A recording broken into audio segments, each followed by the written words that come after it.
হাওড়া জেলা সম্পাদকীয় মণ্ডলীর সদস্য সাবির উদ্দিন মোল্লা একসময়কার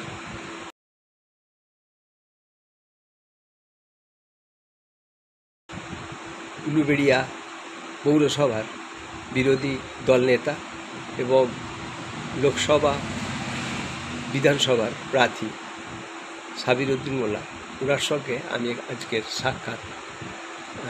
আপনাদের আগামী প্রোগ্রাম আছে উলুবেড়িয়া পৌরসভা অভিযান, এটা কি বিষয়ে আপনাদের প্রোগ্রামটা হচ্ছে? আমরা উলুবেড়িয়া পৌরসভায় গত 28শে ফেব্রুয়ারি একটা ডেপুটেশন দিয়েছিলাম। 16টা দাবি আমাদের ছিল। তার মধ্যে অন্যতম দাবি ছিল যে পৌরসভা নতুন করে পৌর করের বাইরেও আবর্জনা কর 30 টাকা করে প্রতিটা মানুষের বাড়ি থেকে নিচ্ছে, প্রতিটা পরিবারের থেকে নিচ্ছে। আমরা বলেছি যে এই কর আপনারা নিচ্ছেন, এটা অবৈধ কর। আপনারা একবার পৌর কর নিচ্ছেন, তার জন্য মানুষকে পরিষেবা দেওয়ার কথা, আবার বলছেন আবর্জনার জন্য আলাদা করে 30 টাকা করে দিতে হবে। আমরা এটা 28শে ফেব্রুয়ারি ওনাকে বলেছি যে এই কর মানুষ দিতে পারবে না, এই কর নেওয়া যাবে না। আমরা এছাড়াও আমরা বলেছিলাম যে পৌরসভা যারা সাফাইকর্মী সুপারভাইজার, তারা ট্রাফিকের কাজ করছে, যেটা পৌরসভার এখতিয়ারভুক্ত শুধু নয়, পৌরসভার মধ্যেই পড়ে না। সাফাই কর্মীরা কাজ করবে, সুপারভাইজার সাফাই কর্মী, সে পৌরসভায় যা দেখা যাচ্ছে ট্রাফিক পুলিশের কাজ করছে। আমাদেরকে পৌর প্রধান বলেছিল যে ওরা যারা কাজ করছে ওদেরকে আমরা তুলে নেব, সামান্য যানজটের জন্য সাময়িকভাবে লাগিয়েছি, কিন্তু এখনও পর্যন্ত আমরা দেখলাম সেই অবস্থাতেই আছে। তারা আবার সাফাই কর্মী যারা সাফাই কর্মী না কাজ, তাদের ট্রাফিকের কাজ করাচ্ছে। এরকম আমরা 16টা দাবি রেখেছিলাম। আমরা দাবি রেখেছিলাম যে গরিব মানুষের ঘর, HFA হাউজিং ফর অল যেটাকে বলা হয়, সেই গরিব মানুষের ঘর, যারা গরিব মানুষ তারা পাচ্ছে না।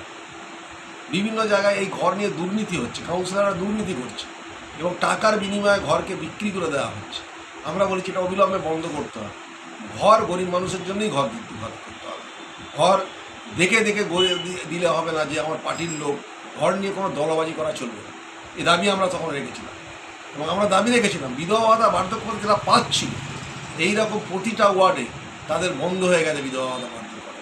কেন বন্ধ হয়ে গেল? আমরা পৌর প্রধানকে বলেছিলাম, উনি বলেছিল বিষয়টা আমরা দেখব। এবং এর বাইরে গোটা পৌরসভা যে সার্বিক উন্নয়ন, সেই উন্নয়ন প্রায় স্তব্ধ হয়ে গেছে। প্রতিটা ওয়ার্ডের রাস্তা খারাপ, প্রতিটা ওয়ার্ডের রাস্তা ভেঙে পড়ে যাচ্ছে। তাই সে ব্যাপারে পৌরসভা কোনো ভ্রুক্ষেপ করছে না। আমরা তখনই বলে এসেছিলাম যে আজকে 28শে ফেব্রুয়ারি আপনি যদি না নেন, এটা লাগাতার চলবে। আমরা আবার 24শে জুন পৌরসভায় অবস্থান করব, লাগাতারভাবে অবস্থান শুরু করব এবং সেই অবস্থান পর আমরা পৌরসভার প্রধানের কাছে জানতে চাইব যে আমরা আপনার কাছে যা দাবি রেখেছিলাম সেই দাবি আপনি মানেননি, সেই দাবি এখনও আপনারা সেই দাবি বাস্তবায়িত করেননি, যে দাবি জনসাধারণের দাবি। তাই আমরা আবার 24শে জুন সাধারণ মানুষকে সঙ্গে নিয়ে পৌরসভা অভিযান যাচ্ছি।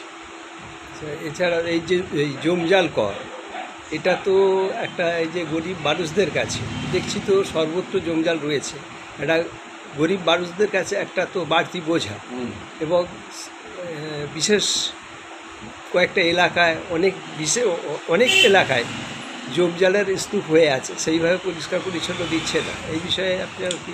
জঞ্জাল পরিষ্কার তো দূরের কথা, ড্রেন পরিষ্কার হচ্ছে না, জঞ্জাল পরিষ্কার হচ্ছে না। উল্টে বাড়িতে যে ময়লাটা হয় সেই ময়লাটা বালতি করে তোলার জন্য বলছে আপনাকে প্রতি মাসে 30 টাকা দিতে হবে, মানে বছরে আপনাকে 360 টাকা আরও করের বোঝা চাপানো হবে।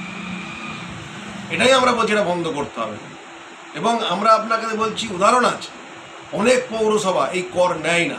উলুবেড়িয়া পৌরসভা মানুষকে বোঝানোর চেষ্টা করছে এই কর নাকি ম্যান্ডেটরি তাদের নিতেই হবে। এরকম কোনো ম্যান্ডেটরি না। এটা উলুবেড়িয়া পৌরসভা এই পয়সা নিয়ে, গরিব মানুষের এই পয়সা নিয়ে তারা সাফাই কর্মীদের মাইনে বেতন বন্ধ করে দিয়েছে। সাফাই কর্মীদের বেতন পর্যন্ত দিচ্ছে না। আর গোটা পৌরসভাটা দুর্নীতিতে আচ্ছন্ন হয়ে গেছে, মাথা থেকে পা পর্যন্ত দুর্নীতি হয়ে গেছে। পৌরসভার বিভিন্ন জায়গায় বেআইনি কনস্ট্রাকশান হচ্ছে। যে বেআইনি কনস্ট্রাকশান হচ্ছে, ড্রেনেজ বন্ধ করে, জল নিকাশি ব্যবস্থা বন্ধ করে, খাস জায়গায়, সরকারি জায়গায় সেই বেআইনি কনস্ট্রাকশান হচ্ছে।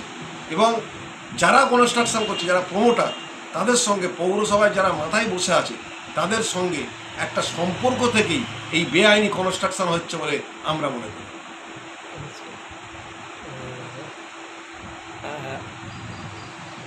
24শে জুন দেব। যদি 24শে জুনের পর আমরা দেখি তারপরেও পৌরসভার টনক না নড়ে, তাহলে আমরা এরপরে আরও বৃহত্তর আন্দোলনের দিকে যাব। দরকার হলে আমরা ওই পৌরসভার সামনেটায় অবস্থান করে যতদিন না দাবিটা আমাদের মেটে ততদিন এই অবস্থান করে আমরা কোনো বসে থাকবো। ধন্যবাদ।